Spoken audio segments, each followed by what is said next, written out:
Previous statements by Bungie indicate the final shape charts a pathway to an event that will change Destiny as we know it. That's a lot of fancy wording with zero context, as we still don't know what a quote-unquote transformative event is in the scope of Destiny. So whatever would warrant an expansion-sized piece of content directly alongside an end-all be-all expansion is a complete and total mystery. Or is it? Years ago, this development roadmap ended up online, and while I do not plan on covering the various other leaks floating around out of respect, I made the exception here because this image went viral. It was in publications years ago. I believe it's from GDC, so I should be safe to cover it. My name's Avant. Welcome back to Destiny Guides. This has never been done before. This isn't a year down the line, we are talking within months of the final shape releasing. I do want to clarify, this arrow could indicate that a piece of content has entered production and not necessarily that it will release. However, this is dangerously in sync with the final shape, and is specifically a Destiny roadmap given the radio branding that is attached to the GDC document. This is not Marathon, nor is it Matter. Bungie has been adamant that Destiny 2 is here to stay, and while there have been some mysterious surveys floating around, I do not believe this specific content is a spin-off. While the internet appears to be raining hellfire on Bungie, I am cautiously optimistic. Right now is the most crucial period for feedback. We need to know, after the final shape showcase, if this isn't there, then what the hell is it? This content has never been mentioned or alluded to. In hindsight, this makes sense. Why would this state of the game spoil the fun when it is a perfect way to get as much feedback mid-year before you drop your mega-brained plan? Joe Blackburn is not a guy who got in that position by not listening to the community. He's a very exceptional dude, and he's always been a beacon of hope, similar to how Luke Smith was when he showed us the Vault of Glass and what it means to wear Oryx's ass as a hat. And to be clear, listen, I'm sure like over here in the Twitch chat, there's like, some mix of salt and space dad. We haven't gotten everything right out of the gate. This is a response not only to your feedback, but just, we took it in the wrong direction. You can lay that at me. We leave the raid team alone. Yeah. I mean, if you can't tell, we just kind of let them do their own thing. But we have Joe over there. For this next raid, we wanted to get back to the epic adventure where you're going out to slay. Are we gonna do what everyone thinks we're gonna do? Are we gonna make poison? No. We're gonna do something that you'd only find in Destiny. We're gonna go. We do not want to lose Joe Blackburn. We are so quick to target. I get it. Microtransactions in Destiny don't exactly seem to be funding that free-to-play element, and that's heartbreaking. But that annoying part of me, that bite that refuses to let go, is that Bungie's final shape is the equivalent of the Lich King from World of Warcraft. That event you cannot ignore. I will be as critical as I can be, but attacking one member in attrition is not going to get us anywhere. We need to course correct. As much as I will joke it's Joeover, I do not believe that for a second. Bungie's latest studio expansion leads to further proof, with the team being practically remote for years on end. Destiny is not going anywhere. The team were recently flown back out into the studio for the first time, where they spent a week together for Bungie Week, and I guarantee you they had a big hype pile. This is why I believe Destiny's ending to the Light and Dark saga is not a penultimate conclusion. And while it's stated that there will be resolution, you have to ask yourself, how much? We are building Destiny's future today, right inside of Destiny 2. It starts with Beyond Light coming this fall. It's going to continue with the next major expansion, the Witch Queen, and Lightfall is going to kind of drive this all to a moment. Why would you invest so much of this brand new tech, do all of these engine changes, and then abandon the game? That does not make sense. This is a piece of content that's similar in scope to an expansion. This is not an event, a season, or any blip in that regard.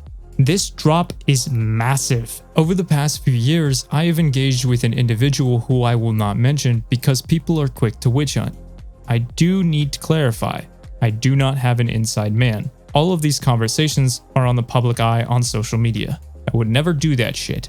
With that being said, I have enjoyed various conversations, whether it's discussions about his prior raid design principles within the Leviathan Gauntlet, or a cheeky, hey, I'm considering applying for a game capture role. He's always been extremely responsive, even outside of Game Talk, because no one is an ass to this man. So please, do not ruin this great little multi-month check-in we have. I quite enjoy it. I said I wish people could see that the water tech for a season alone shows the scope of what's coming. To which he kind of gave me a little cheeky, hey, pay attention to what he's saying. When you do micro changes that they have been doing over this multi-course year period, all of those small bits act as Lego bricks and start to build more than a foundation. You've pretty much just set in stone that you can do something now within your engine. Underwater combat is very difficult because you also have to deal with the AI and how it functions. To go straight at the bull would drain your team, but if you throw a couple chips its way, you can flick that Dorito chip more accurately on the head because you understand the tech allowance you're working with. The updates for the engine have not been for nothing.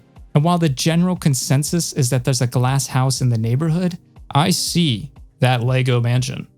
I had an engagement with a separate individual that alluded that Bungie are very receptive to what the team has said about their growing concerns from the community, and that includes monetization kind of stamping over artistic choices.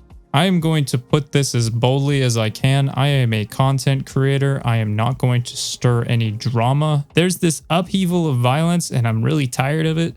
I do think some content creators are stepping over the line and I will call that out. However, I welcome criticism at any degree. Like if something is shit, I think you should be allowed to call it shit. If something pisses you off, shine on, you crazy diamond.